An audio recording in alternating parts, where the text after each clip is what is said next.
Olá, estamos aqui de volta para a nossa quarta aula de Introdução à Paleografia. Hoje a gente vai apresentar para vocês as normas de transcrição paleográfica e as dificuldades da prática da transcrição paleográfica. É claro que uma coisa tem a ver com a outra, é claro que as normas são mais rígidas, né? E a gente vai aprender que na hora da prática não adianta apenas é, ter um conhecimento teórico ou saber apenas as regras, né, das normas para transcrição. Precisa de um pouco mais que isso. Mas a gente vai usar o método que a gente tem usado, que é mostrar para vocês os slides sem a minha pessoa, né? A aula hoje pode ser que seja um pouquinho mais longa, porque ela vai precisar de detalhar algumas coisas, mas o bom desse formato é que vocês vão poder acessar essa aula quantas vezes vocês quiserem. Então, todo tipo de dúvida ou qualquer tipo de familiarização que eu propunha, que eu venha propor a vocês aqui nessa aula, vocês podem revisitar até cair a ficha, né? Até o entendimento. E é claro, mais uma vez lembrando, a gente tem o fórum, que é o lugar onde a gente pode partilhar as nossas dúvidas e as nossas conclusões, tá bem? Então vamos começar com a nossa aventura número 4. As normas técnicas que nos orientam são normas feitas aqui no Brasil, é o que a gente chama de norma brasileira, né? Elas foram sistematizadas, consolidadas pela Comissão de Sistematização e Redação do primeiro Encontro Nacional de Normatização Paleográfica, que ocorreu em São Paulo em novembro de 1990, com figuras, como vocês podem ler aí no slide, importantíssimas da intelectualidade, né? Antônio Ruas, que era um membro da Academia Brasileira de Letras, autor de um dicionário de língua portuguesa fundamental, defensor da unificação ortográfica do português de vários países, né? É, a Heloísa Belotto, que é uma professora de história muito famosa, muito importante, da USP. O Jaime Antunes da Silva, que é professor da UERJ, mas também foi diretor do Arquivo Nacional durante muitos anos. Tá? O Franklin Leal, que a gente já conhece ele, porque ele é o nosso manual básico, né? A Maria Helena Oste Flexor, que também é um outro manual que a gente tem lá na sala do ABA, na parte de materiais que vocês podem consultar. Vocês também têm acesso ao livro de abreviaturas que ela organizou, né? E deixa eu ver se tem mais alguém muito conhecido. São os mais conhecidos, né? Os outros são pessoas muito gabaritadas também, mas como eu posso dizer, a gente conhece menos, né? Mas é pessoal muito mais ligado à arquivística e a bibliotecas e dessa coisa. Também temos a nossa Ana Regina Berwanger, que eu tenho tanta dificuldade de falar o nome dela também, coautora com o Franklin Leal do livro básico que a gente está usando. Então, vocês podem ver que foi a nata da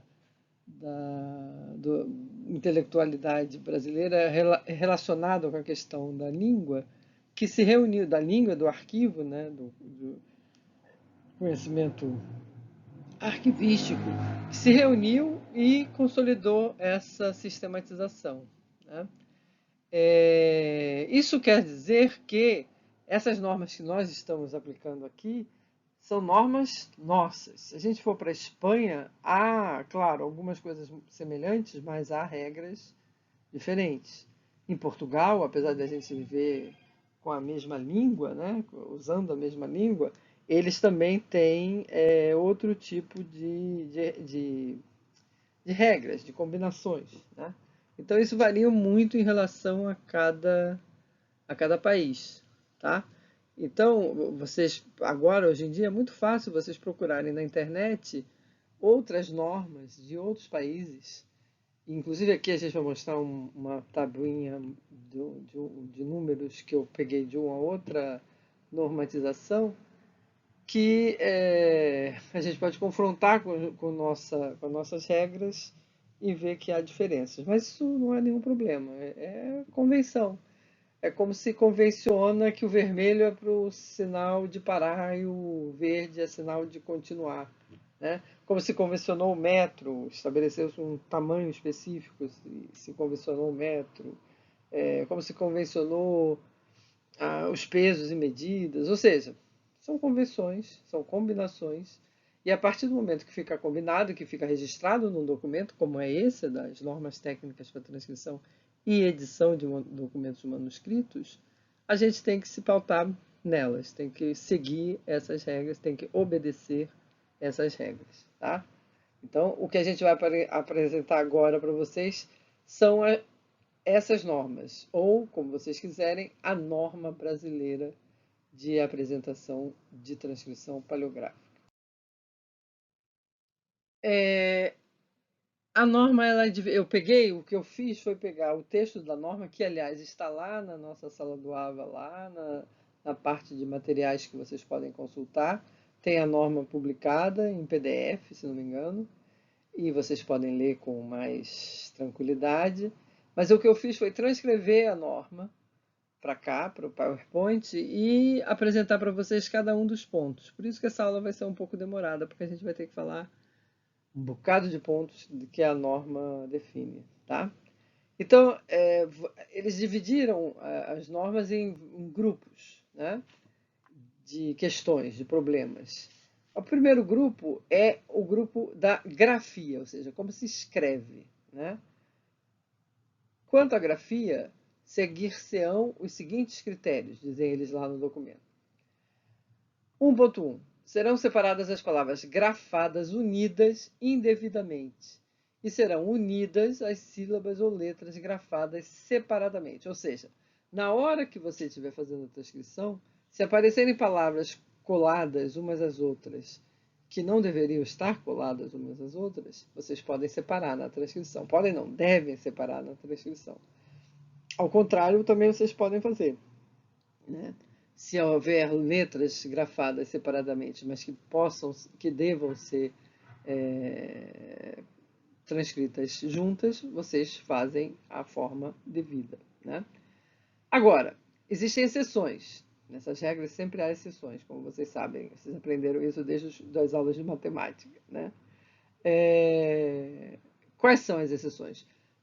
Em geral, quando se refere aos pronomes, tá? E a posição que os pronomes são colocadas junto ao verbo, né? Então aí vocês têm que lembrar das aulas de português, né? Vocês têm a próclise, a mesóclise e as enclíticas, né? E aqui, então, eles colocaram os proclíticos, ou seja, madê, ou seja, dê-me, né? Dê a mim, né? E aí fica madê, CLD. Isso, quando aparecer assim, tem que deixar como está, tá? Os mesoclíticos, é difícil falar, né? E os enclíticos, as formas verbais de que dependem também, né? Então, por exemplo, meterem-se-lhe ou procurar-se, ou procura-se, no caso, não tem o R, desculpe. O procura-se, isso tudo também tem que ser mantido, tá? Então, é difícil porque essa regra é meio contraditória. Você deve separar as palavras quando elas estiverem unidas, com exceção dos pronomes. Esses vocês têm que obedecer como aparece. Então, aqui a gente tem dois exemplos para mostrar para vocês. Um que é um de indevida colagem das letras. Tá pequenininho aí, mas depois, se vocês quiserem, quando vocês acessarem o PowerPoint, vocês podem puxar essa imagem e ampliar para ler melhor. Mas eu ajudo vocês. O que está escrito aí é aos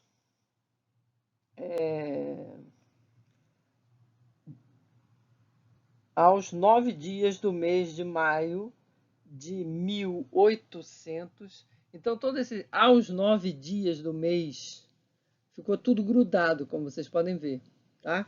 Eu vou tentar mostrar para vocês aqui com aquele pontinho. Então, aqui tem ao, aos 9 dias do mês de. Isso tudo está grudado, né? Só quando chega em maio é que dá uma separaçãozinha. Mesmo assim, se você olhar de perto, também está grudado, né? Maio, reparem só com Y, tá? De 1000 também está grudado. 800, aí o 8 e o 100 não estão grudados, estão separados. Aqui, no caso, a gente tem dois exemplos, né? Tanto de separar o que está colado, quanto de colar o que está separado. 800, por exemplo, a gente hoje em dia a gente não separa, né? É uma palavra só, 800. Então isso aqui também deveria estar junto na hora de transcrever. Então vocês separariam isso e juntariam isso, tá? Um outro exemplo é esse com. Peraí, eu acho que eu tenho que tirar o pointer para poder passar a próxima. O outro exemplo é com o pronome, né? Aqui, se vocês repararem, tem um que se lhe mostrava, né? O que, não, desculpe, o que se mostrava. Então aqui também vocês estão vendo que tá, o se mostrava, tá tudo juntinho. Tem que deixar como está, porque a gente aprendeu que os pronomes, tanto os proclíticos, os mesóclitos e os enclíticos, ou seja, os pronomes que vêm antes, no meio e depois dos verbos, se estiverem colados na escrita, tem que ser mantido como está, tá? É uma regra, não tem outra explicação que não essa. Os caras que se reuniram definiram isso, e assim fica, tá? Porque senão a gente teria que usar hífen, e aí seria interferir no texto, e a lógica é interferir o menos possível no texto, né? Para não trazer novidades à transcrição. O 1.2, as letras serão grafadas na forma usual, independente do seu valor fonético. Então, o que tiver escrito, vocês vão grafar, né? Se o Z tem som de S, se o S tem som de Z, não importa. O que importa é como está grafado no documento. 1.3, o escaldado duplo, ou caudados duplo, será transcrito, essa redação, não, desculpa, não é hoje. O S caudado duplo, perdão. O S caudado duplo será transcrito como SS e o simples S como S, tá? Então, quando você tiver, e aqui a gente tem um outro exemplo, deixa eu ver se eu consigo. Eu tenho que desligar o pointer para fazer a passagem. Isso. Como a gente pode ver aqui, né? Aqui é a palavra imprime-se, tá? Então, o que você tem? Você tem aqui o tal do S caudado, tá? Que é um SS, tá certo? É quase como um sinal de infinito colocado em diagonal. Aqui ele não fechou o sinal, mas às vezes o cara, quando desenha o S caudado, ele faz esse movimento de fechar mesmo, tá? A, a, a imagem do SS. Isso aqui é uma coisa muito difícil, porque aparece muito, especialmente em documentos do século XVIII, isso é muito comum acontecer, mas também antes acontece. E dá um trabalho, se o senhor não ficar treinado, você pode às vezes se enrolar, tá? Então já sabem, quando esse S caudado aparecer assim, significa SS. Então você pode transcrever como SS, tá? E quando for o S simples, pronto, não tem problema nenhum. É o S simples, fica assim, sem problema nenhum. Aqui, por exemplo, você tem o mostrava, né? aqui é um S simples que você faria a transcrição sem nenhum problema. A regra, então, é para esse tipo de evento aqui, do tal do escaldado, que eu li o escaldado, desculpe, eu não estou escaldada. Deixa eu desligar isso aqui para poder mandar vocês para outro lugar. Então, 1.4, o R e o S maiúsculos, com som de RR, de RR e de SS, serão transcritos R e S maiúsculos. É que, às vezes, no manuscrito, eles escrevem uma palavra e, no meio da palavra, ao invés de escrever RR, eles escrevem um R maiúsculo. Por exemplo, aqui, tá? Aqui está escrito arrematações, tá? Deixa eu botar o nosso pontinho. Olha o R, um R maiúsculo, arrematações. Acredita em mim, está escrito isso aqui. E, portanto, quando vocês forem transcrever, vocês façam isso. Escrevam A, o R maiúsculo e o resto da palavra, tá? Não escrevam o RR, porque é, mais uma vez, uma interferência indevida ao documento. Então, deixa assim e isso fica destacado na transcrição, tá? As letras ramistas, B, V, U, I, J, ou seja, são letras que elas podem ser usadas e os seus valores podem ser trocados entre si. O V pode ficar muito parecido com U, o I com J, o B com V. Isso é muito comum haver essas trocas, né? E a regra, então, pede para a gente obedecer o que tiver registrado, o que tiver no manuscrito, né? Então, por exemplo, aqui a gente tem duas tabelas. Uma tabela que tem a letra, deixa eu botar aqui, tem as letras para a gente saber quais são, né? As ramistas, o I, o J, o Y, o U e o V. E aqui, como eles podem aparecer na palavra, no início da palavra, no meio da palavra e no final da palavra. Então, são formas em que eles podem aparecer. Mas o I pode ser o J também. O J pode estar no lugar do I. E ele vai aparecer dessa forma nas palavras. O Y, então, é mais complicado ainda, né? Porque ele vai também substituir o I e o J em muitas palavras. A gente viu isso aqui hoje, né? O maio, por exemplo, hoje a gente escreve com I, mas aqui está registrado com Y, tá? Então, esse tipo de coisa acontece muito. Quando for transcrever, é obedecer. O U e o V, que são, às vezes, dificílimos de você distinguir na palavra, e às vezes confundem, inclusive, com o M, o N. Então, dependendo da letra, dependendo do escrivão, isso pode ser um problemão, uma dor de cabeça danada para quem está fazendo a transcrição, né? E aqui a gente tem uma outra tabela com as maiúsculas dessas letras ramistas, né? O I maiúsculo, o J maiúsculo, o Y maiúsculo e o V maiúsculo, que também pode aparecer no meio, muito parecido com B, né? Como a gente viu aqui na própria regra, né? Então, infelizmente, isso dá um trabalhão e tem que ter muita atenção e paciência para ir desvendando esses desafios, tá? Desculpa, eu me enrolei lá no finalzinho do outro slide, demorei a fazer a transição, perdão. Continuando então aqui as leituras. Os números romanos serão reproduzidos de acordo com a forma da época. Daqui a pouquinho, lá na frente, a gente vai mostrar para vocês uma tabelinha que vai ajudar vocês, tá? 1.7. Aos enganos, omissões, repetições e truncamentos que comprometam a compreensão do texto, recomenda-se o uso da palavra latina sic, entre colchetes, e grifada. Ou seja, isso é a primeira coisa que vocês têm que prestar atenção. Tudo que vocês interferirem no texto, necessariamente tem que estar entre colchetes, tá?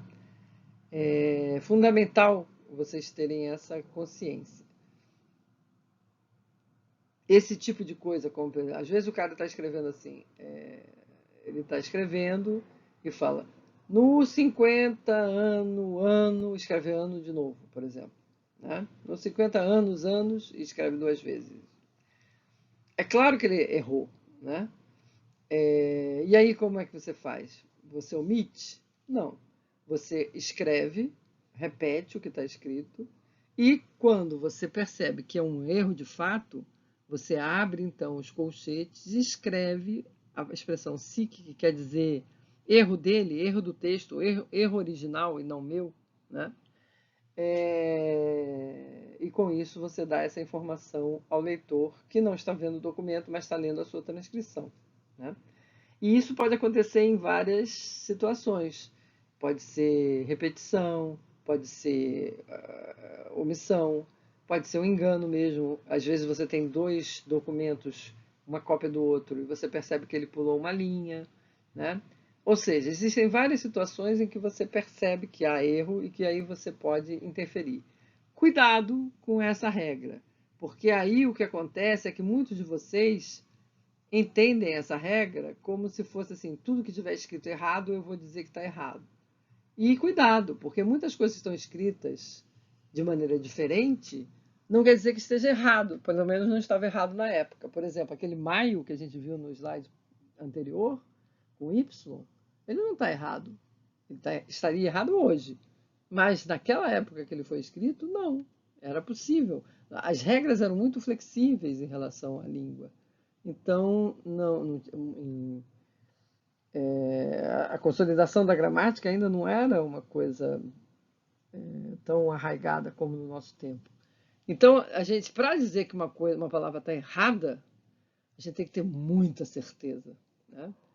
Então, eu recomendo que vocês usem o SIC com muita parcimônia, com muito cuidado, porque não se deve atribuir os erros, mas só erros muito evidentes, como esses enganos, essas omissões, as repetições, palavras truncadas, que você pode fazer esse tipo de intervenção, tá? 1.8. As abreviaturas são não correntes de Cook. As abreviaturas não correntes, ou seja, não comuns, deverão ser desenvolvidas com os acréscimos em grifo.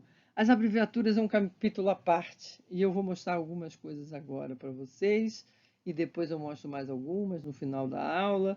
São várias regras, né, e vários truques que a gente tem que lidar com as abreviaturas. Mas o que é importante a gente saber é que quando é uma abreviatura que não é mais conhecida, que são coisas muito estranhas à nossa cultura, ao nosso dia a dia, é recomendado que haja um desdobramento da abreviatura, ou seja, a abreviatura ela é desenvolvida, ela é quebrada, ela deixa de existir como abreviatura, e existem uns truques. Você tem que grifar essa parte que você está desdobrando, e grifar no computador é fácil, é só botar em itálico. À mão, se você estiver fazendo a transcrição à mão, você pode sublinhar esse pedaço que você está desdobrando. Mas já já a gente vai ver uma tabela em que vocês vão ver vários exemplos disso aí, tá? Agora, o 1.9 já diz o seguinte: se as abreviaturas são usuais ainda nos nossos dias e que facilmente todo mundo vai ler e reconhecer, então elas podem ser mantidas. Por exemplo, senhor é uma abreviatura, SR é uma abreviatura que todo mundo conhece, então não precisa desdobrar, né? É, qual, sei lá, dom, dona, né? São outras abreviaturas muito simples, muito fáceis de identificar. Então não precisa fazer esse trabalho. Claro, eu quero fazer, professora. Ok, faça. Mas a regra 1.9 te protege de não ser obrigado a fazer. Tá? A 1.10 se refere, é uma espécie de abreviatura, mas são abreviaturas muito específicas, porque são sinais especiais de origem latina. E que são mais símbolos, são mais palavras monogramáticas, né? Que devem ser, portanto, desdobradas, porque muitas delas não são mais conhecidas. Por exemplo, aqui O etc., como vocês estão vendo, é um E, um T, um R e um A, feito de uma maneira bem monogramática, bem simbólica, né? E o IHR, que é Cristo, Christus, né? Que a gente vai ler muitos documentos que têm referências religiosas e que isso pode aparecer com frequência. Então, quando aparecer esse tipo de símbolo, a gente vai ter que ter dois trabalhos: o de pesquisar o que ele significa, o de identificar primeiro, né? E depois pesquisar o que ele significa para poder depois informar na nossa transcrição. Os sinais de resto de taquigrafia são aquelas notas especiais, né? A gente não vai ver isso. Isso é só para vocês saberem que existem regras também para isso, tá? As notas de taquigrafia e notas tironianas serão vertidas, os sinais, desculpe, serão vertidos para a forma que apresentam grifados. É a mesma lógica do desdobramento das abreviaturas. Porque se você copiar um sinal taquigráfico, as pessoas não vão entender o que é. Então você vai desdobrar esse sinal, né? Mas a gente não vai fazer isso, inclusive porque a gente não sabe taquigrafia. E a gente vai evitar esse tipo de exercício. 1.12. O sinal de nasalização ou til, quando com valor de M ou N, será mantido. E aqui a gente tem mais um exemplo, tá? Como vocês podem ver, aqui, ó, eu peguei um pedacinho só para vocês verem. Tá aqui, alguns ou algumas. Então, o algumas, eles escreveram assim, um A, um L, o G, o U, botaram o tio, e o tio, reparem, o tio é quase que uma cobrinha, não é esse tio deitado que a gente faz hoje. Muitas vezes pode aparecer o tio deitado, mas é muito mais comum aparecer o tio em pé, né? Então, e esse sinal de tio em pé, deitado, né, na diagonal, onde que vocês quiserem, ele que significa nasalização. Ou seja, ele vai estar substituindo o M e o N no seu valor fonético, no som que ele faz, né? Então aqui, ao invés de escrever algumas, ele escreveu algu, tio, as, né? Isso então é a regra 1.12. Quando você encontrar isso, você mantém isso, tá? Eu prometi para vocês que vocês podiam ver alguns desdobramentos de abreviaturas. Aqui a gente tem uma tabela em que vários desses desdobramentos foram feitos, tá? Então, por exemplo, a gente tem aqui o que pode ser feito só um Q, a letra, né? E aí fica Q. E reparem que o sujeito que fez essa tabela escreve o Q normal e o E está em itálico, né? Se fosse manuscrito, se você estivesse fazendo isso à mão, o E seriam sublinhados, tá? O que sozinho, ele também pode ser, além de que, ele pode ser quem, dependendo do contexto. Então, isso também é um problema às vezes, porque a abreviatura, às vezes a mesma abreviatura serve para mais de uma coisa, tá? Aqui é um E, que parece uma arroba, como vocês estão vendo, né? Mas é E. Dom ou dona, muito fácil, né? Mas reparem, o OM e o ON desdobrados. Essa aqui é uma abreviatura que não necessariamente precisaria ser desdobrada numa transcrição, porque ela não é difícil, né? Eu vou vir para cá porque eu acho que é melhor a gente trabalhar por colunas, desculpe. Aqui a gente tem, então, a Vossa Excelência, tá? Também desdobrada. A Sua Majestade. São abreviaturas super comuns, então eu aconselho vocês a ficarem olhando essas tabelas, esses desenhos, para acostumar os olhos com essas coisas, para quando eles aparecerem no texto vocês não terem tanta dificuldade. Aqui São Tomás, então tem um S, um T e o Tomás, né? Como aqui tem o São Paulo, desculpa, fui para outra. Primeiro, e aqui está desdobrado. E assim por diante. Segundo, de setembro, né? É, abreviaturas de nomes também são muito comuns. Rodrigues, Martinez ou Martínez, Álvarez ou Álvares, Gonçalves ou Gonçalves, Senhor, que é uma abreviatura muito fácil, Fernandes ou Fernandes, como algumas pessoas falam, ou seja, nomes e sobrenomes também são abreviados, tá? Aqui a gente tem algumas abreviaturas de santos, São Vicente, São Paulo também. E essa abreviatura é bem mais radical, como vocês podem ver, o ST e o LO, então é São Paulo, né? Aqui está mais óbvio, é mais como a gente faz hoje, o S e o Paulo, né? Outubro, novembro, aqui estava setembro, e oitavas, isso tudo também é abreviatura. Ilustríssimo, aqui é um P com um A em cima, é o para. Excelentíssimo, é fácil, né? Vila, é um V ponto, e aí o autor aqui desdobrou. Fevereiro, ó, o Fe, V e o R-O aqui em cima. Número, o N e o R-O aqui em cima. Livro, o L e o O, tem um pontinho também. Muito, que muitas vezes escreve assim, é um M e um TO em cima, tá? Muito. Desembargadores, isso aqui é um outro truque que a gente vai ver. Quando aparecem duas letras iguais em abreviatura, é o plural, né? É desembargador, um D sozinho, pode ser dom, dona, mas também pode ser desembargador. Você vai ver isso pelo contexto do documento. Mas se forem dois Ds, é batata, é desembargadores. Dois P's é padre. Um P sozinho pode ser o para, mas pode ser também um padre, depende do contexto. Reverendos, RR, reverendos.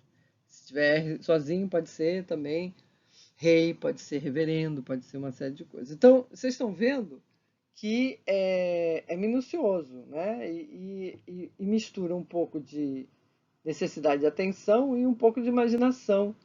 Mas o contexto do que você estiver lendo ajuda muito para você chegar a um denominador comum do que é uma abreviatura. Depois a gente vai ver outras coisas desse gênero, tá bem?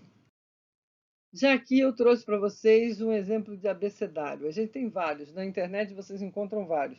Tem abecedário do século XVI, do século XVII, do século XVIII. Então, o que vocês quiserem, vocês fazem uma pesquisa e descobrem vários. Eu trouxe esse que, se não me engano, é do século XVIII, tá? E aqui a gente tem as letras maiúsculas e minúsculas. E aí a gente vê a letra A maiúscula, suas várias formas de apresentação, de desenho da letra A que existia na época. Professora, pode ter outras? Claro que sim, né? Essa aqui, as que estão aqui catalogadas são as mais comuns, mas existem outras. E a gente tem que lembrar que o escrivão, o notário, o cara que escreve, ele desenvolve um estilo muito pessoal. Isso é uma outra característica. É muito mais uma ação individual e peculiar do que uma prática generalizada, como a gente tem hoje, né? As letras do jornal a gente lê porque elas são muito homogêneas, né? Não é o caso aqui. A gente tem várias formas de se escrever. E você, quando pega um documento, você também tem que se acostumar com o jeito que o escrivão tem de desenvolver a letra. Tá? Mas aí é para a gente se acostumar, os nossos olhos se acostumarem com maneiras de escrever a letra A que a gente vai encontrar em documentos com alguma frequência. Assim como a letra A minúscula, que pode aparecer dessas formas, às vezes com esse rabinho, é muito comum esse rabinho final aqui assim, né? Que às vezes confunde muito as pessoas na hora da montagem de umas palavras, tá? Tem que prestar muita atenção e tomar muito cuidado com esse tipo de coisa. A letra B maiúscula, a B minúscula, ela às vezes pode estar meio deitada e aí pode confundir com F, por exemplo, né? Não é raro a gente fazer essa confusão. O C tem essas várias formas de apresentação. O C minúsculo e o C cedilha, sim, o C cedilha já existia, nem sempre é bem usado, mas já existia. A gente vai continuar já já. O D, que também dá um trabalho danado, como você pode ver, né? Às vezes ele está assim, como se fosse uma arroba, que pode confundir. O D minúsculo, que também confunde muito com outros tipos de letra. Às vezes com esses rabióticos aqui que, que atormentam a vida da gente, né? E outras formas bastante pouco amigáveis, como vocês podem ver aqui, na hora de ler, né? O E maiúsculo e o E minúsculo, que muitas vezes você pode confundir com C, como você pode ver aqui nesse caso, tá? O F, o F minúsculo, que também vai te dar trabalho, porque às vezes vai aparecer um J, como você pode ver aqui e aqui, né? Às vezes parece uma chave de sol, uma clave de sol, de música. O G, que também às vezes se confunde com outras, com Q, especialmente as minúsculas, né? Então é mais uma vez um trabalho de prestar atenção nas outras palavras, nas outras letrinhas e nas palavras que estão em volta dessas letras.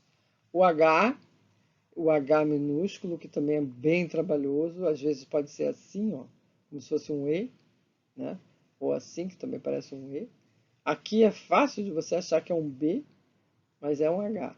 Então isso dá também um bocado de trabalho na hora da transcrição. O I maiúsculo, o I minúsculo, que às vezes tem pontinho, às vezes não tem. Isso vai do humor e da quantidade de tinta que que o escrivão tinha para gastar. E isso também é uma dor de cabeça danada. O J, vocês viram, portanto, que algumas letras elas são facilmente confundíveis. O G e o J, por exemplo, podem ter algumas semelhanças. E se você olhar isso numa letra emendada, pode ser um problema, né? Notei agora que eu perdi o J minúsculo na hora de repassar essa tabela para vocês, mas vocês podem imaginar que o J minúsculo também se confunde com o I muitas vezes, e a letra ramista a gente já viu ali anteriormente, então também é uma letra complicada. O L maiúsculo e o L minúsculo, também com possibilidade de confusão com a letra C, tá? Ou mesmo com a letra H, como a gente já viu, ou seja, tem que prestar atenção mesmo. O M, que às vezes pode parecer o A, né? Tem inclusive um agafe horrível que os estagiários da Biblioteca Nacional criaram, né?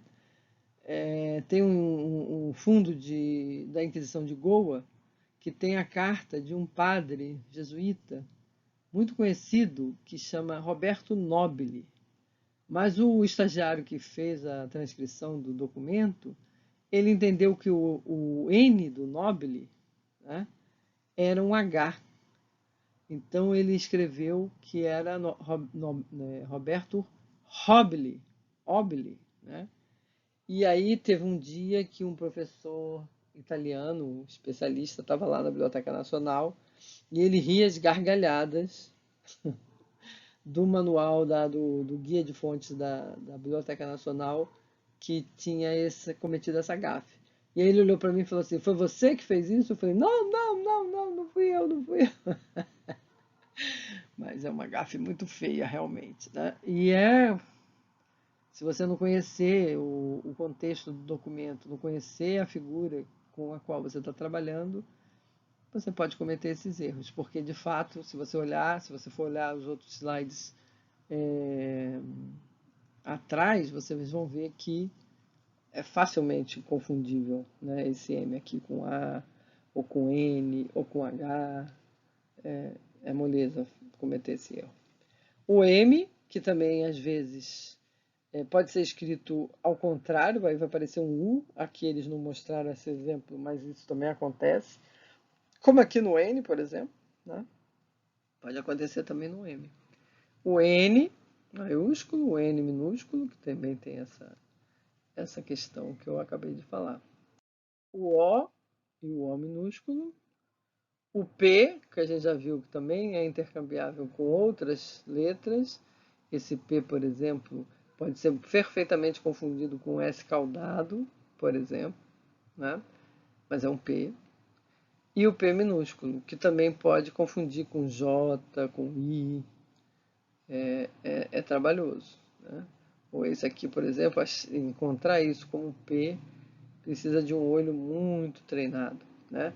E às vezes também essa coisa de trazer a letra mais para cá e desenhar um rabinho para lá, isso que acontece, às vezes esse rabo todo que ele faz gruda na linha de baixo e aí na hora de você distinguir as letras da linha de baixo você sofre muito, né? É muito difícil. O Q maiúsculo, o Q minúsculo, não preciso dizer que pode ser confundido com outras coisas, com J, com I, é fácil também, né? O R maiúsculo e o R minúsculo, que também dá margem a algumas confusões. O R minúsculo, então, se confunde com N frequentemente, né? Você tem que tomar muito cuidado para não deixar de perceber essa característica. O S maiúsculo, mais uma vez esse S aqui parece muito com o outro que a gente viu ali atrás, parece um S caudado, né? E deve ser, inclusive aqui no caso, porque é um S, né? Viram o que eu estou falando? É basicamente um símbolo do infinito, meio na diagonal, assim, meio caidinho, né? Meio tombado para a direita. Isso é o S caudado. Aqui a gente tem os S minúsculos. O T maiúsculo tem também suas dificuldades, suas semelhanças com o G, por exemplo, tá? O T minúsculo, que muitas vezes o cara esquece de cortar ou corta mal e na hora de você ler fica muito mais difícil, né? Parece com A, confunde. O U maiúsculo, o U minúsculo, que muitas vezes você confunde com N, com M, se tiver tudo junto, né? Imagina uma palavra escrita muama, por exemplo. Você vai botar um dobrado para saber o que é M, o que é U, o que é N nessa palavra, né? O V, que também tem uma série de intercambiáveis aí com outras letras. O V minúsculo, que também pode se confundir com N, com U, como vocês podem ver, né? É muito comum. E o X maiúsculo, eu não sei porquê, eu acho que eu não botei o X minúsculo também, tá? Porque o X minúsculo está aqui embaixo na outro slide. Aqui o X minúsculo, né? Que também às vezes se confunde, às vezes é o S com C, uma palavra com SC, ela pode ser confundida com X, né? O Y, que geralmente se escreve minúsculo, como a gente viu, né? Que é o YZ e o Y, então o Y maiúsculo a gente não tem, e o Z também normalmente se escreve o tempo todo como se fosse minúsculo, tá? Tem uns Zs mais óbvios, como esse, mas tem uns Zs que dão mais trabalho, como esses dois aqui, tá bom? Aqui, como eu disse antes, eu tenho um quadro com os números. Isso aí é do manual de paleografia francês. Então, por isso é que está escrito em francês. Mas como são números, não faz muita diferença para nós, né? Eles classificaram em tipos de acordo com as nacionalidades. Então você tem os números romano-galicanos, né? Ou seja, que influenciaram a França, a Gália. Tem os números romanos de Espanha, que tem muita semelhança com os números de Portugal, por isso que eu deixei aqui, né, para vocês verem. Os números da Alemanha, que são mais cheios de. Graças a Deus eu não preciso ler documento em alemão, porque, nossa, só de olhar essa tabela dá medo, né? Os números vulgares da França também, eles colocam aí, né? E aí tem uma referência aos números arábicos também. E no final eles têm uma tabela de anos marcados com números árabes, né? Números arábicos, ou indo-arábicos, como nós aprendemos. Então eles têm aí 1789, 1797, só para a gente ver como é que se escreviam os anos e se acostumar com isso. Aliás, todos esses slides que eu mostrei para vocês do alfabeto e aqui dos números, eles são para isso, servem para isso. Vocês deem uma olhada, fiquem olhando, vejam. É só para acostumar o olho e o cérebro, né? O cérebro vai fazer um registro sobre isso. Se vocês ficarem olhando com muita frequência, vocês vão se acostumando e na hora que aparecer na documentação vai ser mais fácil de vocês conseguirem ler. Ainda sobre a grafia, as normas falando da grafia, eles recomendam no 1.13, quando a leitura paleográfica de uma palavra for duvidosa, ou seja, você não conseguir ler por algum motivo, ou porque a letra é ruim, ou porque está manchado, ou seja, qualquer dificuldade, ou que está comido, corroído, destruído, etc., você pode usar o recurso de colocar entre colchetes a dúvida, né, o ponto de interrogação. Isso vai dizer que você não conseguiu ler aquela palavra. Você vai humildemente dizer que não conseguiu ler aquela palavra, né? Às vezes você pega uma palavra muito destruída, mas pelo contexto e pelo início e o fim da palavra, você consegue saber o que está escrito ali, né? E aí, nesse caso, você também tem que escrever essa palavra que você acha que é entre colchetes. Depois a gente vai falar disso, tá? Mas quando você não conseguir, quando for uma dúvida cruel mesmo, é o ponto de interrogação entre colchetes, tá? De resto, a 1.14 diz que a acentuação será conforme a original, ou seja, aliás, a acentuação é muito peculiar, porque, como já disse, não tem uma regra, então pode não ter, pode ter acentuações completamente diferentes do que é hoje. A regra é fazer o que está escrito, tá? No original. A transcrição tem que reproduzir o que está escrito no original. A pontuação original será mantida. A pontuação, aliás, é um caso à parte também, a gente vai falar mais tarde um pouquinho sobre isso. As maiúsculas e minúsculas serão mantidas também. 1.16 e 1.17, a ortografia será mantida na íntegra, não se efetuando nenhuma correção gramatical. Então, por exemplo, se ele escreve, sei lá, deixa eu pensar uma palavra que agora, presente, com Z, por exemplo. Você vai escrever presente com Z, tá? Alguns alunos se queixam quando fazem aula de paleografia que eles desaprendem o português. E é fácil, porque você fica lendo coisas erradas e fica aceitando as coisas erradas que você tem que aceitar. E isso dá um nó depois na hora de escrever na sua época, né? Mas essa é a regra. Então, a gente tem que obedecer a regra, como eu disse lá no início. O outro grupo de regras se refere às convenções, tá? Ou seja, para indicar acidentes no manuscrito original, como escrita ilegível ou danificada, serão utilizadas as seguintes convenções. Tá? 2.1. As palavras que se apresentam parcial ou totalmente ilegíveis, mas cujo sentido textual permita a sua reconstituição, serão impressas entre colchetes. Foi aquilo que eu falei logo no slide anterior, né? Quando você não conseguir ler de jeito nenhum, é lá o ponto de interrogação. Mas tem umas palavras que você não consegue ler, elas são bem destruídas, mas você sabe o que está escrito ali, com certeza. Então você puxa um colchete, abre colchetes e escreve dentro dos colchetes, grafado, a palavra que você acha que está ali, né? Isso significa o quê? Que quando a pessoa for ler a sua transcrição, ela vai saber que foi você que disse que aquela palavra está ali, tá?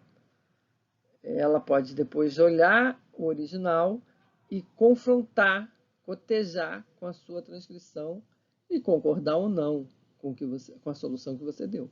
Tá? Mas essa é a regra. As palavras ilegíveis para o transcritor serão indicadas com a palavra ilegível entre colchetes e grifada. Aqui é o seguinte, você pode escolher, você tanto pode botar a interrogação, quanto você pode dizer que aquela palavra não está legível. Ou porque ela está borrada, ou porque ela está... Você até consegue ver alguma coisa, mas não consegue ler, né? Vamos imaginar uma palavra com um monte de M, I e N.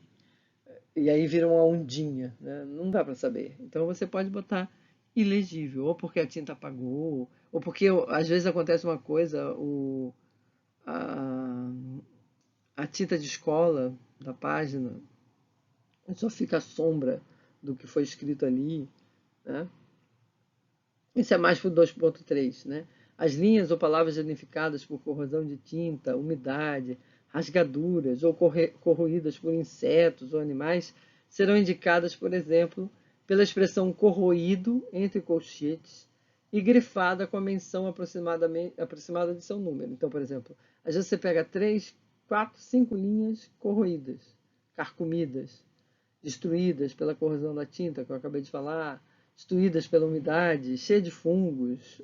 Tem toda sorte de desgraça que pode acontecer com o manuscrito, né? Então você coloca entre colchetes essa informação. Como eu disse lá no início, toda vez que você fizer alguma intervenção na transcrição, ou seja, tudo que não estiver de fato escrito e você não esteja reproduzindo, você tem que colocar sempre entre colchetes, tá? Os elementos textuais interlineares ou marginais autógrafos que completam o escrito serão inseridos no texto entre os sinais de mais e menos, maior e menor, né? Aí é o seguinte, às vezes eles escrevem coisas entre as linhas ou na margem, né? E você percebe que é da mesma mão, então você pode fazer esse sistema porque a pessoa que estiver lendo, ela vai saber que isso não é o texto propriamente, mas aquilo que está entre as linhas, na margem e que foi escrito, né? Quando não forem autógrafos, ou seja, quando você perceber que não é da mesma mão que está escrevendo aquele documento, você pode indicar numa nota de rodapé o que está escrito ali. Às vezes o arquivista escreveu alguma coisa no documento a lápis, por exemplo, e você percebe isso, então você puxa uma nota no rodapé e fala escrito, tal coisa escrita, né, o que está escrito, não autógrafo. E aí pronto, as pessoas já sabem que alguém que escreveu, né? As notas marginais não inseríveis no texto serão mantidas em seu lugar, ou em sequência no texto principal com a indicação à margem direita ou à margem esquerda. Ou seja, ou vocês colocam aquilo que tiver na margem escrito à margem também, ou então vocês, no corpo da transcrição, vocês abrem o colchete e escrevem à margem direita ou à margem esquerda, porque aí a pessoa vai saber que aquele texto está escrito dos lados do corpo do texto, né? E as notas de mão alheia, elas devem ser também transcritas em rodapé. Quando você perceber que é uma nota de época, mas feita por uma outra pessoa, e dá para ver, né? Às vezes é por outra tinta, o tipo de letra é completamente diferente. Então você pode escrever no rodapé que é o que está escrito na nota e dizer mão alheia, também pode, tá? Aqui a gente tem outras categorias. Assinaturas e sinais públicos. As assinaturas são muito difíceis, né, de se transcrever. Muitas vezes às vezes nem são assinaturas, são sinais públicos, são desenhos que as pessoas faziam. Muitos notários da Inquisição, por exemplo, eles não assinavam, eles tinham verdadeiros desenhos lindinhos, né, é, que faziam o sinal público, né, a indicação de quem era aquele notário, aquele escrivão, né? Então, o que vocês têm que fazer? Ou as assinaturas ou rubricas serão transcritas em grifo, né? Ou seja, Você coloca em itálico, ou então sublinha, quando é a mão que você faz a transcrição. E os sinais públicos serão indicados entre colchetes em grifo sinal público, né? Porque muitas vezes são desenhos que você não pode reproduzir, não tem como reproduzir. É uma cruz com 3 pontinhos, é um não sei o quê, então não dá para você fazer isso. Então você coloca que ali, naquele lugar, tem um sinal público. E a pessoa, se quiser, vai no documento original e investiga, né? Os documentos mistos fazem o quarto grupo de regras, né? Que são documentos que são impressos e que depois são preenchidos à mão. Formulários, de uma maneira geral. A Inquisição tem muito isso. Tem um formulário, quando o cara era preso, tinha um formulário que já era impresso, e o meirinho, que é o cara que recebia o prisioneiro, o réu, que vai ser o réu da Inquisição, preenche o nome com a mão, né? A idade, onde morava, o que trazia. Então, isso é que a gente chama de documentos mistos, né? É, então, os caracteres impressos que aparecerem em documentos mistos recentes serão transcritos em tipos diferentes. Ou seja, você tem que procurar, na hora de transcrever, um outro tipo de letra para se distinguir daquilo que foi o preenchido, tá? Então, a gente tem formulários, timbres, fichas padrão, carimbos, siglas, tudo isso é documento misto. Os selos e estampilhas, é o quinto item, eles são também muito comuns. Nos documentos originais, é muito comum você pegar selos e lacres, e sinetes, e estampilhas, né? Papeizinhos selados, colados, desenhos. Tudo isso a gente não tem como reproduzir. Então, o que a gente faz? Abre um colchete e escreve estampilha, ou seja, são selos, são estampilhas, são a pessoa que for. Desculpe. A pessoa que for ler a sua transcrição vai saber que ali tem um elemento gráfico, né? E os dizeres impressos dessas estampilhas e o valor que essas estampilhas, porque às vezes, muitas vezes essas estampilhas têm um valor escrito, né? Quanto é o pagamento do cartório, né? Do escrivão, do notário. E aí, isso, se você conseguir ler, você pode escrever também dentro de colchetes. Tá? 6. Referências. Recomenda-se o uso de um sumário antecedendo cada texto, composto de datação e resumo do conteúdo. Ou seja, todos os documentos que a gente for fazer transcrição aqui, a primeira coisa que vocês têm que fazer é justamente um sumário, ou seja, um resumo do que se trata o texto, né? A data desse documento e um resumo do seu conteúdo. Tá? E também é importante, no 6.2, você indicar a cota, o lugar onde esse documento está guardado. Hoje em dia, como a gente tem muita referência digitalizada, basta colocar o link para o site no qual o documento está guardado, né? É importante isso, aqui a gente vai, quando você faz um trabalho de paleografia mesmo, 6.3, que eu esqueci de botar embaixo do 6.2, ficou aqui grudado, é importante dizer se o documento é original, se ele é apócrifo, ou seja, se tem assinatura ou não, se ele é segunda via, e assim por diante.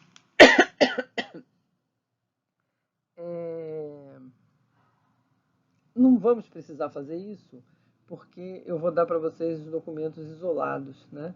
Isso é mais quando a gente trabalha com um volume maior de documentação e é importante esse registro porque às vezes você pega um documento, pega a segunda via desse documento e inclusive encontra pedaços em um que não havia no outro e isso ajuda a fazer a análise do documento como um todo.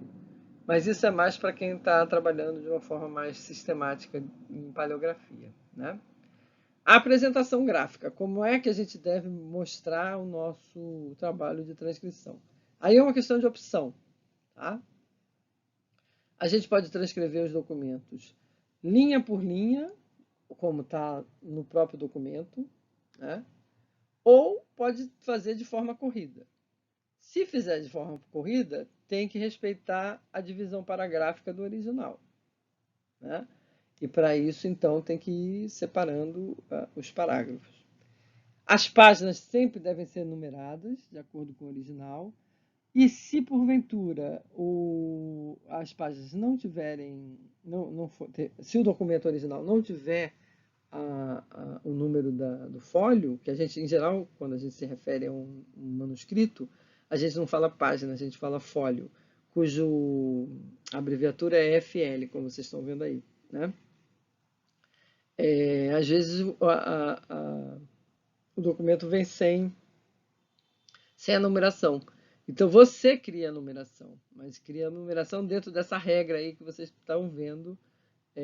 Se o original não for numerado, caberá ao transcritor numerá-las. Os números acrescentados serão impressos entre colchetes e em grifo, como vocês podem ver aí, tá? Então são duas coisas, colchetes e grifos, tá? E uma outra coisa, o documento ele pode ter a frente e o verso, né? A parte de trás. Então você escreve 3, folho 3, e o folho 3V, ou seja, é a parte de trás do folho. Então tem que criar esse hábito de numerar de maneira diferente do que a gente numera um livro, por exemplo, né? Vamos lá. Bem, aqui então eu fiz um balanço final com algumas dificuldades de leitura que a gente normalmente tem na leitura e na transcrição, né? Quais são os problemas que você pode encontrar com mais frequência quando vai lidar com um manuscrito? Quanto à base da escrita, a gente tem às vezes a qualidade do material. A folha não é boa, o documento tá corroído, está manchado, está destruído. Tem várias situações. A folha não é de boa qualidade, a tessitura da folha não é boa. Então você tem uma série de dificuldades materiais, né? E também em relação à tinta. Às vezes a qualidade da tinta é muito corrosiva, é aquilo que eu estava contando para vocês. Ela pode cortar o papel, de tão ácida que é a tinta. E aí corta, e você quando olha, você vê um buraco, não vê nada, né? Ou então ela é descorável, com a ação da luz ela vai se esmaecendo, esmaecendo e você não consegue enxergar. Ou então ela é lavável, ela não possui fixador, então com o tempo ela vai perdendo também a definição, né? E também elas podem estar corroídas, podem estar lavadas, ou seja, descoradas, esmaecidas. Então são vários tipos de dificuldades que você pode encontrar na documentação, do ponto de vista físico mesmo da documentação. Aqui dois exemplos para a gente ver, né? Um documento todo carcomido, vocês podem ver, ó, ele está carcomido aqui em cima, ele tem buracos no meio, ele está carcomido aqui embaixo, nas laterais. Muitas partes que não estão escritas estão destruídas, a maior parte que está escrita não está. Então, esse documento, num primeiro momento, você se desespera e acha que não vai conseguir ler. Mas, em geral, a gente consegue, né? E tem que usar aquelas regras, quando essa parte que está manchada, por exemplo, não consegue ler, essa parte que tem um buraco, pode ser que não consiga ler, mas aqui que esse buraquinho é menor, talvez dê para ler, né? Pedaços inteiros do que foi escrito você perde. É a vida, a paciência. Ou então você tem os documentos manchados, né? Manchados da própria tinta, por uma tinta de um outro documento, por uma mancha de caráter biológico, ou seja, um fungo, uma coisa assim destrutiva e destruidora, né? Então, isso é só dois pequenos exemplos, eu não vou ter os piores para vocês não se assustarem. É claro que a gente vai evitar documentos dessa natureza porque A ideia é treinar vocês na transcrição, né? Mas se vocês forem trabalhar com a documentação mais antiga, do século XVI, século XVII, século XVIII, esse é o tipo de coisa que você pode encontrar com alguma frequência na hora de trabalhar. Às vezes você nem consegue mexer na página, a página tá, o folho está grudado em vários folhos, um no outro, assim, vira uma massa, né? É, às vezes você pega uma folha dessa, mexe nela, as letras caem e dá vontade de pegar e colar tudo de novo, mas não tem como, né? Então, um documento que esteja muito deteriorado, ele primeiro tem que ser tratado. Aliás, o tratamento de manuscritos é um verdadeiro quebra-cabeça. Muitas vezes, eu mesmo na Biblioteca Nacional, daquele arquivo da Inquisição de Goa, uma vez eu peguei um documento, esse desmanchou todo. Ele estava assim, meio carcomido, e quando eu peguei, ele desmanchou. Eu quase chorei, né? Aí a moça veio com uma escovinha, abriu um envelope e botou todos aqueles pedacinhos dentro do envelope. E aí uma moça que é a especialista nisso, ela ia pegar todos aqueles pedacinhos e ia tentar colar tudo de novo para ver se consegue recuperar o documento. Às vezes consegue, às vezes não. É um trabalho medonho, né? Mas é lindo também, por outro lado. Quem tem esse dom merece ganhar um prêmio. A gente já viu também que existem outros problemas, outras dificuldades. Um problema muito comum é sobre os vocábulos. Por quê? Porque a gente tem palavras muito diferentes daquelas que a gente tem o hábito de trabalhar, né? Então, às vezes, você nem consegue ler a palavra porque você não conhece a palavra, né? Então, o jeito aqui é humildemente procurar um dicionário, especialmente um dicionário de época. Depois eu vou botar para vocês, lá na nossa seção de materiais, um link para o dicionário do Bluetooth, que é um dicionário do século XVIII, que talvez ajude muito vocês. Eu devia ter botado o link aqui, mas depois, numa próxima aula, eu faço isso para a gente não perder essa referência, tá? Então, eu botei alguns exemplos de palavras que eu imagino que vocês não saibam o significado. Eu, pelo menos, não sabia. Então, fateixa, por exemplo, é um gancho, uma espécie de gancho. Pode ser também um gancho para segurar carne, ou mesmo anzol, um gancho, tá? Albarrada. Albarrada é um jarro, um tipo de jarro. O arratel é uma medida de peso, tá? É um peso que se usava no século XVI, século XVII. Vianda é marmita. As pessoas tinham que fazer antigamente.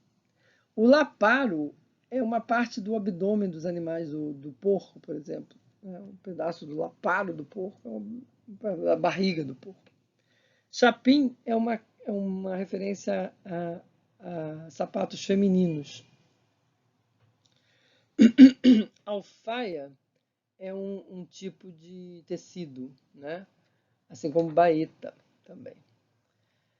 Outra dificuldade que a gente tem é com a grafia.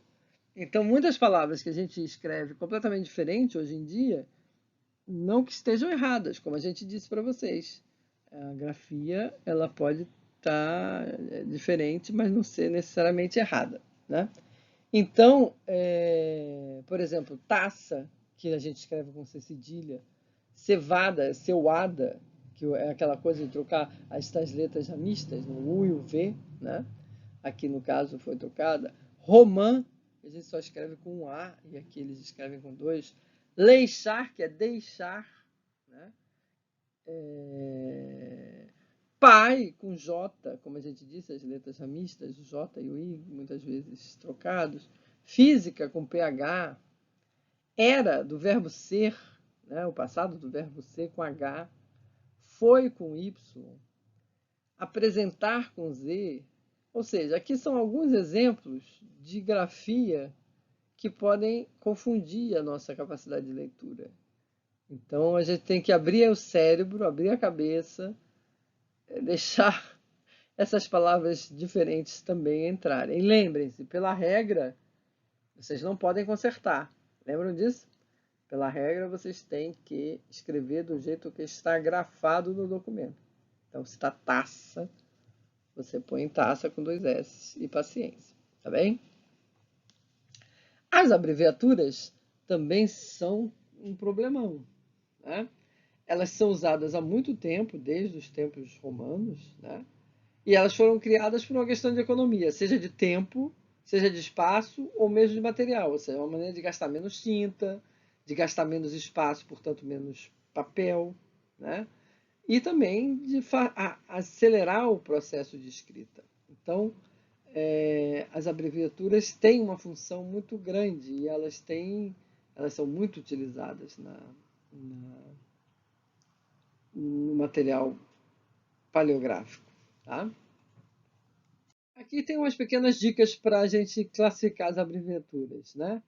A gente tem siglas, que em geral são representadas por uma letra inicial ou letras dobradas, como a gente mostrou lá naquela tabela lá de cima, né? Então, por exemplo, M pode ser Maria, AA pode ser Augustus, INRI, vocês sabem que é o Jesus Nazareno, rei dos judeus, né? Juden, e por isso está com I, o J. Aliás, isso sempre me lembra minha aula de primeira comunhão. Eu tive uma formação de primeira comunhão e tinha uma última aula que era dada pelo padre da igreja que ia fazer a primeira comunhão da gente no dia seguinte, de todas as crianças de primeira comunhão, naquela vigília, todo mundo com vela na mão. E aí o padre começava a fazer umas perguntas para nós todos, né? E aí teve uma hora que ele se virou e perguntou o que significava aquilo que estava escrito ali em cima aquela tábua que estava em cima da cabeça de Jesus na cruz, JNRJ. Aí um menino abriu a boca e falou bem alto, naquele silêncio, mal-estar, que ninguém sabia responder. O menino se vira e fala: Jesus nasceu no Rio de Janeiro. Aí a audiência tinha os pais também, as mães. Era uma vigília, né? A sala era enorme, cheia de gente. Uma gargalhada geral, é inesquecível. Toda vez que eu leio JNRJ ou INRI, eu me lembro do menino. Jesus nasceu no Rio de Janeiro. Bom, MM, meritíssimo, né? Aqui no caso, sem significar plural, mas pode também ser meritíssimos, né? Tem algumas abreviaturas que elas funcionam por suspensão ou apócope, né? Aliás, hoje eu li um texto sobre apócope. Uma mulher, uma jornalista debochou do Lula, porque o Lula falou advogado no discurso dele, né? E ela ficou debochando e o jornalista estava destruindo essa atitude dela e falando que ela não sabia o que era uma apócope, né? Que para um jornalista isso é uma coisa muito feia. Ele tem que entender que existem regiões no país que se fala assim, advogado, né? Apesar de não ser a norma culta. Mas então, aqui no caso, corta-se o final da palavra. Então, imp é imperador, infante é infante, cap é capítulo. A gente faz isso frequentemente, né? Nós, atualmente. Mas a gente não tem muita consciência de que isso é uma regra de abreviatura, né? A gente pode ter abreviaturas também por contração ou síncope, né? Tanto no início quanto no final das palavras. Então pode ser provedor, aqui o provedor, o GLA, glória, o BTA, beata, e assim por diante. A gente também tem as letras sobrescritas, ele mostrou para vocês, né? Quando põe a letra ali em cima, esse Azinho é uma letra sobrescrita. Então, AQA é água, RO é Rodrigo, XO é Cristo, quem, olha o Q e o M, quem, tá? Então, esse tipo de abreviatura também é muito comum, muito usado, muito mesmo, tá? Temos também os sinais especiais, que são colocados no início, no meio e no fim das palavras, né? Aqui o per, pré, com, e outros sinais, como por exemplo o de dinheiro, né? Os cruzados. Então põe duas cruzes e os dois em cima, então sai cruzados. E assim por diante, tá? E as notas tironianas ou taquigrafia são muito raras na documentação brasileira e mesmo que a gente tivesse acesso a algum documento sobre isso, a gente não usaria com vocês, como eu já disse, tá? Porque precisa de uma especialização, precisa saber, conhecer as notas taquigráficas para poder lê-las, tá? Outra dificuldade é quanto à caligrafia. Aliás, a palavra caligrafia é uma palavra que a gente usa de forma errada, porque caligrafia significa grafia bonita, né?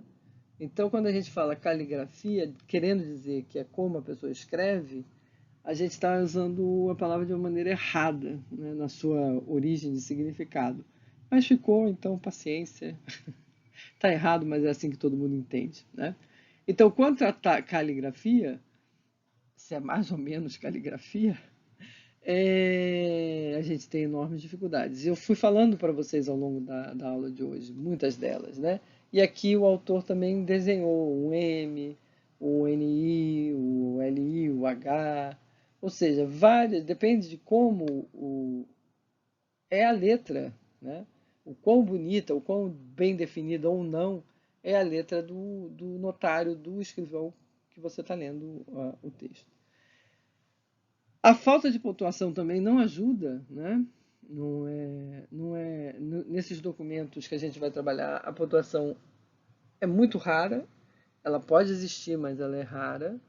Então a gente tem poucas vírgulas, a gente tem poucos pontos. É muito comum ter textos sem nenhuma delas, né? É mais ou menos como o Carluxo escreve. Desculpa a brincadeira. É, palavras ligadas também, isso confunde às vezes, né? Por este, ou seja, por este, ou vale tudo junto. Então, às vezes, isso também é uma dificuldade. As letras que se confundem, como já falei para vocês, o U, o N, o P, o H, o F, o S, o P e S, e várias outras, né? O tamanho das letras, às vezes o cara escreve uma letrinha pequenininha, miudinha, que é dificílima de ler e mata você de desespero, né? Então, quanto à caligrafia, são essas as dificuldades. A pontuação também, como eu já disse, como ela não era regulamentada, ela é completamente pessoal, né? Então, o uso do ponto no lugar de vírgula, o ponto final, que nem sempre aparece, às vezes aparece apenas um registro, como se fosse essa cobrinha aí que o cara desenhou, né? Nos séculos XVI e XVII, você tem a introdução do ponto e vírgula e é usado com mais frequência. Acento circunflexo é uma coisa raríssima de você ver. Acentos fora de lugar é a coisa mais fácil de você ver. É muito comum, né? Só no século XVIII é que você tem alguma regulamentação das normas de acentuação e pontuação, e aí melhora um bocadinho. Mesmo assim, depende de que época do século XVIII você estiver falando do documento, que isso também, até consolidar, demora um bocado, né? Outro problema é a numeração. Os algarismos romanos, eles são escritos de uma maneira um pouco diferente das que a gente usa hoje. Por exemplo, é muito comum o 1 romano ser um I minúsculo, né? E o 2 ser o I e o J, ou 2 Is, ou 3 Is, ou 4 Is. Então eles não têm, por exemplo, aquela regra que a gente tem de colocar o 1 e o 4 e o 5 para ser o 4, né? Então você tem que ficar ligado para poder conseguir ler direitinho. Aqui o 8, por exemplo, é um exemplo muito bom, porque ele botou um V minúsculo, difícil de identificar, o 2 Is e o J. Então, se você olha isso no meio de um documento, pode ser difícil, né? E o 5 em algarismo romano, ele pode ser escrito com um B, com U, S, né?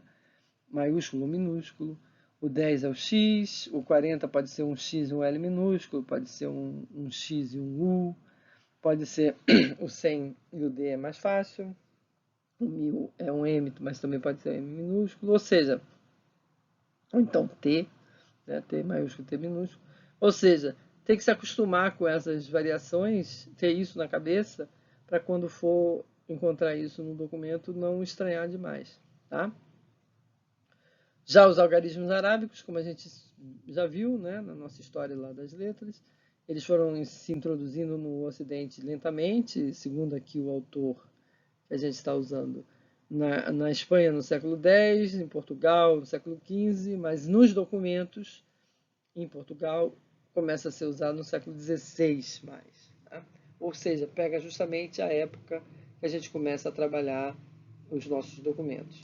Por último, a divisão de palavras quase não acontece. Muito raro acontece uma divisão de palavra. É uma coisa assim muito incomum. Né? Pode acontecer, mas é muito raro. Assim como a divisão de parágrafos. Também pode acontecer, mas é mais fácil não ter. É muito mais comum eles botarem itens. Né? E aí, botar no item, eles podem usar ou um ponto, ou então aquele jogo da velha, né? Ou então eles colocam algum tipo de sinal para mostrar que está mudando de tema, né? de item. Isso não quer dizer que não haja, mas é mais difícil você ver esse tipo de apresentação de texto. Né? Então, por tudo que a gente mostrou aqui na aula de hoje, eu acho que vocês vão ficar com uma dimensão bastante boa das dificuldades, dos desafios que se apresentam quando a gente faz uma leitura paleográfica. Na próxima aula, o que eu vou fazer com vocês é fazer uma transcrição paleográfica com vocês, ou seja, aqui na aula síncrona, eu vou fazer um PowerPoint com a transcrição. Eu pego cada linha do documento e vou transcrevendo, para mostrar para vocês como é que faz. E só depois dessa aula, então, é que eu vou passar o primeiro documento para vocês transcreverem, tá? Então a gente está chegando no momento bom do curso, na hora quente do nosso curso, tá bom? Eu sei que foi longa a aula, mas paciência, precisava falar tudo isso para vocês terem noção de todas as regras e todas as dificuldades de um trabalho de paleografia, tá bem? Obrigado.